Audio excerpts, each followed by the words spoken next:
kinaiinit ang ulo ng mga tao yung hindi naman pinagtataka na epekto sa kanila nitong mga nagaganap na krisis na ito. No? Ipakita natin ang sitwasyon sa Commonwealth Avenue. Kaninang umaga po yan. Kuha ng Philippine Star ilang video at saka pictures na kanilang pinost sa kanilang platform. So, siyempre, minirror sa mga sites natin dahil sister company natin ng Philippine Star. Yung sitwasyon na ang daming pasahero, wala ang bumabiyahe. Patingin. Okay. Ayun ang mga stranded passengers. Maski yung mga modules kasi sinasabihan tayo na hindi sila makabook na ng mabilis ng mga TNVS nila or ang motorcycle nila. So ito video to pero parang mas kita po yung crowd doon sa from Miguel de Guzman po ng Philippine Star ito, no? Kung gaano po karami. Alam mo, ang Commonwealth talaga naman laging marami nag-aantay. Correct. Pero syempre halata mo na kakaiba yan kapag medyo matagal na naghihintay ang mga tao. Sabihin meron mga hindi nakakapagbiyahe talaga. Because ilan na yung na-interview natin na sinasabi nila kahit gusto nilang bumiyahe. At least free na. Kahit gusto nilang bumiyahe, hindi sila makabiyahe, no, Chiki? Dahil ikalulugi rin nila. Totoo din yan. Mag-aabonado pa Totoo sila. din yan. Kung magpapakrudo sila, tapos ito lang yung take-home nila, or worse, or wala silang take-home. Naisipan nga nila, di ba, yung mag-shifting na lang sila para, kahit papano, mahati-hati yung kita sa kanila. Alam mo, ang Medyo tagal ko reasonable. nang hindi nakita na yung dami ng pasahero umaabot sa gitna ng kalsada dahil sa pag-aabang ng sasakyan. Kasi Diba? nung college ako, syempre, ang biyahe ko galing Santa Mesa, pauwi ng Marikina. Yes. Normal na senaryo sa akin yan eh. Madaan ka sa SM Center Point, malapit Diba? sa bahay ko.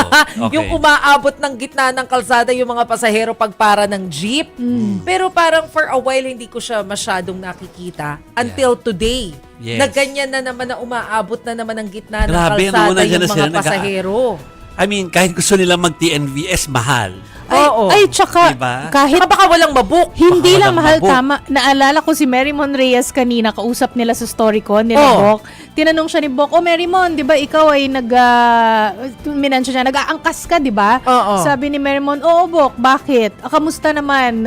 Parang tinanong ata kung magkano na, pero sabi ni Mary Mon, mahirap daw, pahirapan daw. Na mag-book. Mag-book. Medyo Ay, matagal. oo, Kaya you have to problema. book in advance. Oo, grabe. So yan po yung sitwasyon na nakikita nyo. No? Kasi alam namin na binabalita namin yung mga figures dito. Binabalita namin yung halaga or yung presyo. Pero ang katotohanan, yung nakikita dyan sa daan. Live ba ito? Live. to. Sa Commonwealth. Oh. Grabe, walang traffic sa Commonwealth. Commonwealth 8. Oh, Teka muna. rush hour pag ganito. Sige, habang pinapakita yun, tatanong ko. Si Base kasi nag-broadcast city ito eh. So, syempre, diba? Oo. Ay, naku. Parang, di ba, alam natin maraming tao dyan sa Litex at saka sa Commonwealth, Totoo. pero hindi yata ganun yung picture na nakikita natin kanina. Correct, Hindi ganun correct. levels all the time. Oo. Ay, tsaka traffic din. Oo, pag gantong oras Diba? na ano. Traffic din Oo. dyan sa area na yan. Pero ngayon, umaandar. So, maanan na. Oo. So, yan po ay live situationer mula po sa Commonwealth QC. Kuha po yan ng mga crew natin mula sa News 5 po, mga kapatid. Grabe, no? Usually, nagso-shortcut tayo para maiwasan yung traffic dyan. Papasok ka doon sa looban. Pero tingnan mo ngayon, no? Dumadaloy. Okay, mga kapatid. So, yan po yung kakaiba. sitwasyon sa labas, ano? Pinapakita lang po natin kung hindi pa...